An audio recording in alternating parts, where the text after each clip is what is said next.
Intervenante, Madame Mireille Goulet.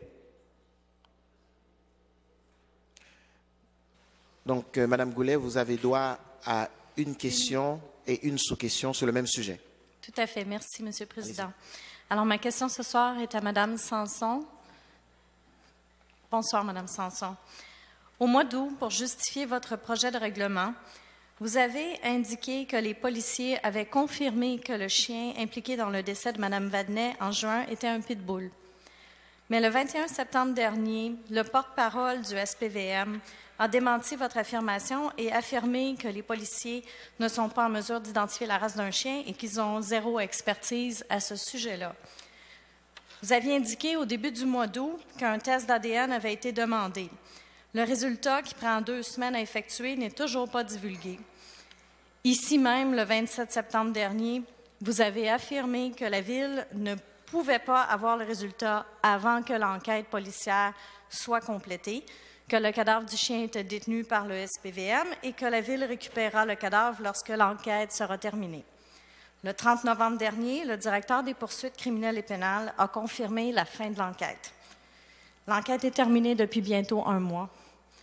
Vous n'avez toujours pas divulgué les résultats du test d'ADN. La preuve sur laquelle vous avez reposé vos mesures discriminatoires contre tous les propriétaires de chiens à Montréal. Et la question, Madame? La preuve qu'il s'agit d'un pitbull qui a tué Mme Vadnais. Alors, ma question pour vous ce soir, quel est le résultat du test d'ADN? Madame Sanson. Merci, Mme Goulet, pour votre question. Je vous invite à lire ce qui était écrit dans la presse du 30 novembre, lorsque la famille Vadnais a été rencontrée. Je pense que le texte était quand même très clair. Le service de police a pris possession du reste de l'animal dernièrement. Et moi, je n'ai pas le rapport parce que c'est encore possession du service de police. Mais Mme Vadnais était très claire lorsqu'elle a été rencontrée à la fois par un avocat du DCPC ainsi qu'un représentant du service de police. Je vous invite à lire le journal dans lequel elle disait effectivement que c'était un pitbull. Merci, Madame Sanson. Effectivement, j'ai lu l'article, mais ça ne dit pas les résultats du test d'ADN. Ça dit ce que la famille pense et ça ne répond pas à ma question. Votre sous-question, Madame? Oui, merci. Alors, ma sous-question, j'aimerais, si vous me permettez, la diriger à Madame Plante. Bonsoir, Madame Plante. Vous savez sans doute que la Ville a débuté des cliniques de permis spéciaux le 5 décembre dernier. Cette journée-là, les employés ont déterminé les races des chiens sur la base des photos. Le lendemain, la procédure a déjà été changée, ce qui a mis mal à l'aise les propriétaires de chiens. Les employés ont dit aux citoyens qu'ils seraient rencontrés dans des parcs canins. La semaine dernière, les citoyens en question ont reçu un lien Doodle la veille, en soirée, avec quelques heures de disponibilité le lendemain dans un parc. Un seul lieu, une seule fois, la veille. Plusieurs ne pouvaient pas s'y rendre. Et la question, Madame? Pour les quelques-uns qui ont pu se rendre, leurs chiens sont mesurés, photographiés, la longueur de la tête, du museau, du corps, du torse, pesés sur un pèse-personne humain. On le regarde marcher. Madame Goulet, la question, s'il vous plaît. Et le verdict est rendu. Les motifs de la décision sont gardés secrets, Madame Plante. Les caractéristiques morphologiques que le chien... J'ai calculé 1 minute et demie, la question Monsieur le maintenant. Président. Non, Madame, vous n'avez dépassé le temps amplement. Donc, ma question pour vous, Madame Plante, vous savez que les caractéristiques morphologiques sont toujours gardées secrètes.